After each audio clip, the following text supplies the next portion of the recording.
Hello and welcome back to the Ironside, and thank you for joining me here today for our match preview of the final game of the season away at Leicester. But before we jump into the preview, I need you guys to do one thing. If you haven't already, hit the subscribe button and make sure you leave a comment after this video. Let me know what you thought. Much appreciate it. Now we'll jump straight into the preview. Right, so last day of the season.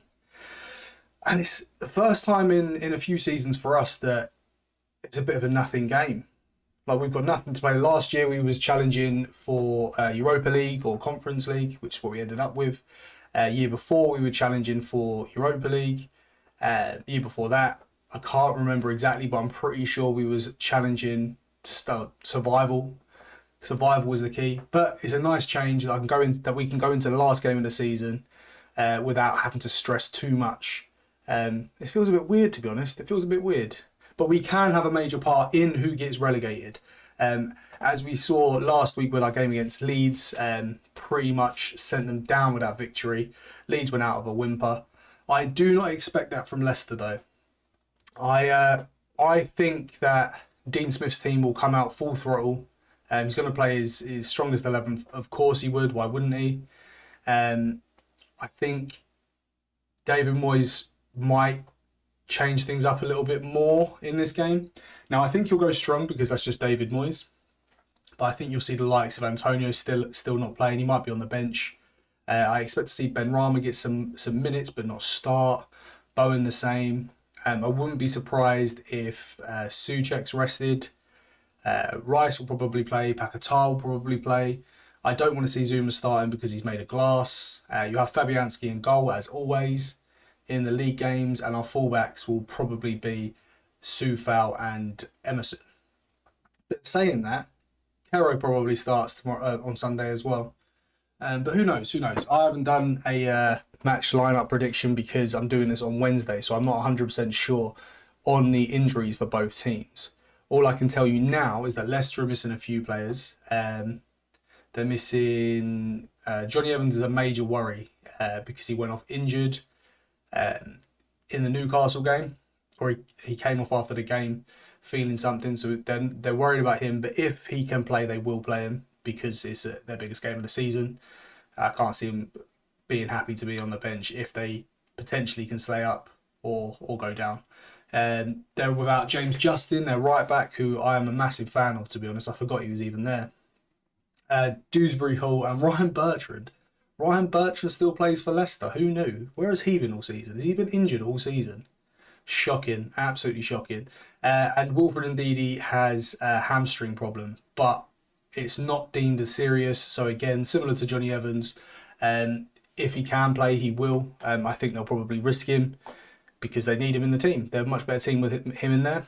And for us, our only injury worry is Scamacca, who we know is out to the end of the season. But aside from that, like I said before, I think we can expect to see a few changes from Moyes and Moyes and his staff, because they'll have one eye on that Conference League final. Now, I just want to talk a little bit about Leicester. Leicester, I tweeted this last week sometime, and I got a lot of negative feedback from it. In my eyes, this Leicester squad should be nowhere near relegation. Similarly to us, in that we shouldn't have ever been near relegation with the squad that we have, but we had Europe, which I think we as fans have underestimated at times how much of a toll it might have had on the players, especially as Moyes plays the same 12, 13 players pretty much week in, week out. It takes its toll. Leicester haven't had that. They've had a poor season.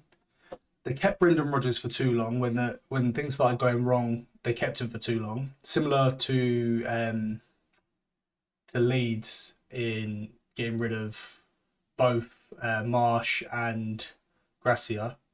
So they got rid of Brendan Rodgers a bit too late, in my opinion. They were sliding down the table. They were leaking goals.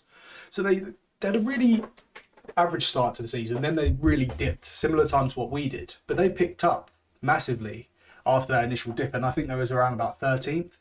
And I thought, it was around Christmas time. And I remember thinking, oh, they'll be all right now. They'll kick on. and carry on because their squad's so good. Brendan Rodgers, I thought, is a decent manager. I'm not a massive fan of Rodgers, but he has got a lot of respect for things that he's done. Like he won the FA Cup with them over at Celtic. I know it's the Scottish League, but he still he did pull up trees over there.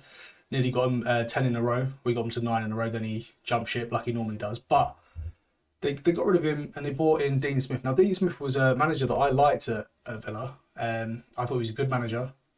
Then he went to Norwich and was absolutely atrocious. And now at Leicester, he has been abysmal.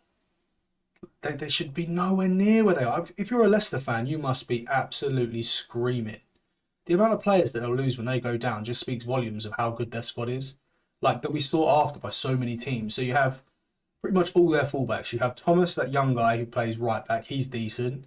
I thought Castagna was decent, but apparently he's not, based off of a lot of Leicester fans' opinion. James Justin's a great defender. Ricardo Pereira, another great defender. Johnny Evans, solid. He's been injured a lot this season, so you can't really have too many arguments with that one. Wout Faust, or whatever his name is, he looks okay. The goalkeeper issue, I think that's the main issue. They got rid of Schmeichel late on in the summer transfer window and never really replaced him. And then Rodgers was left in a bit of a hole. But your keeper doesn't make that much of a difference. Or it does make a difference. Obviously, it makes a difference. But you can't lay the blame all at one player. Then you move forward into midfield. The midfield is phenomenal. Ndidi, Tielemans, Maddison, Harvey Barnes, Dewsbury Hall. There's wholesale names there. Absolutely unreal players.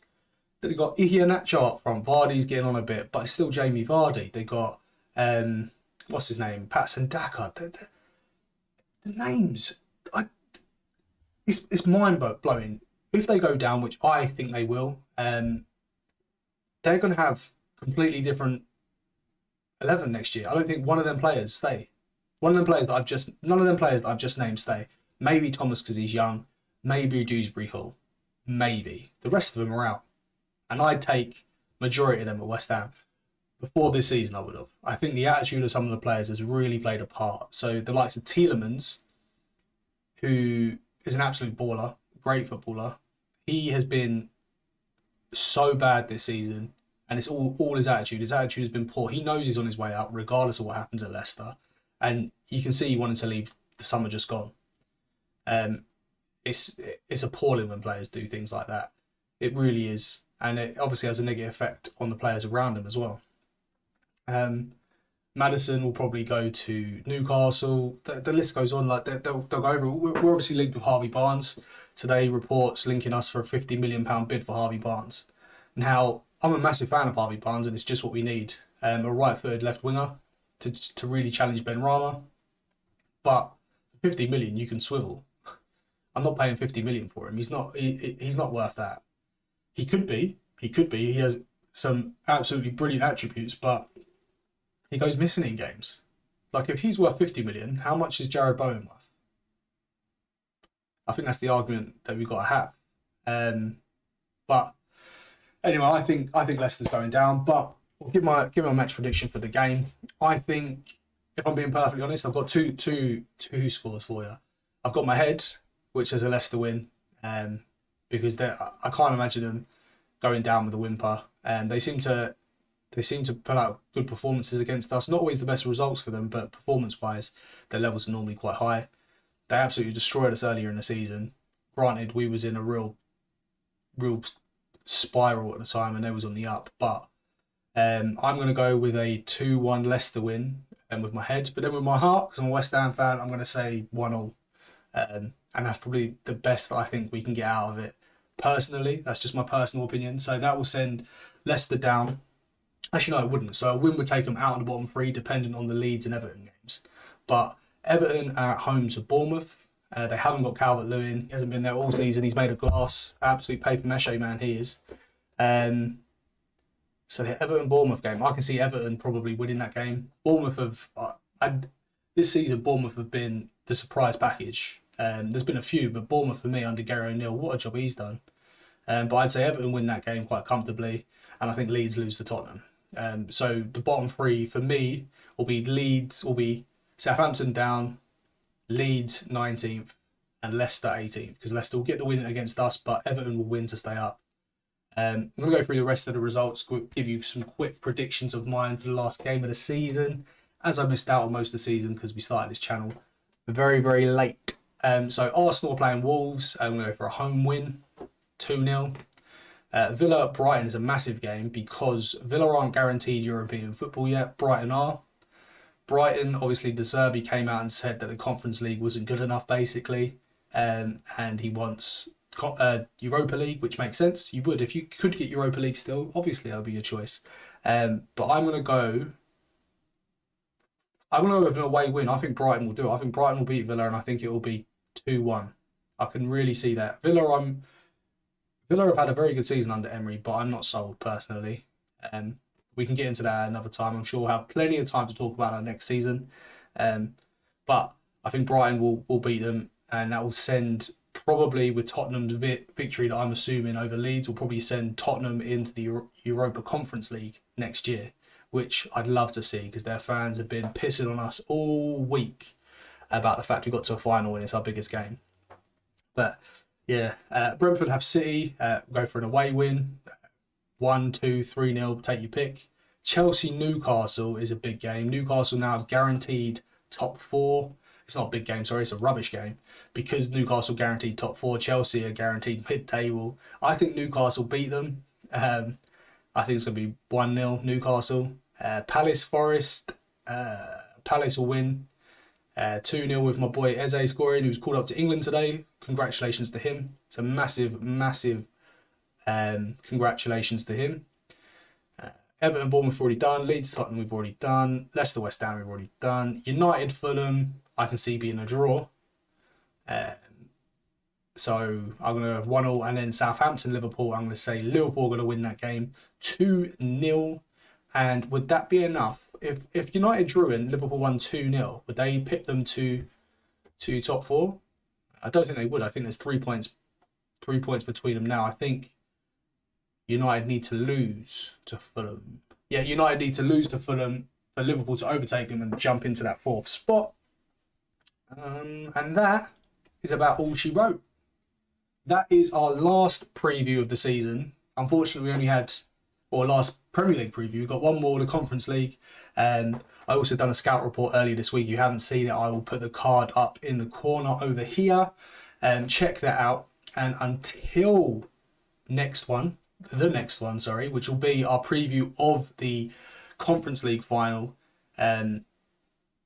Yeah, until then, don't forget to subscribe, like the video, leave some comments down below. Let me know if you agree with my predictions or not. And until the next one, come on, you Irons.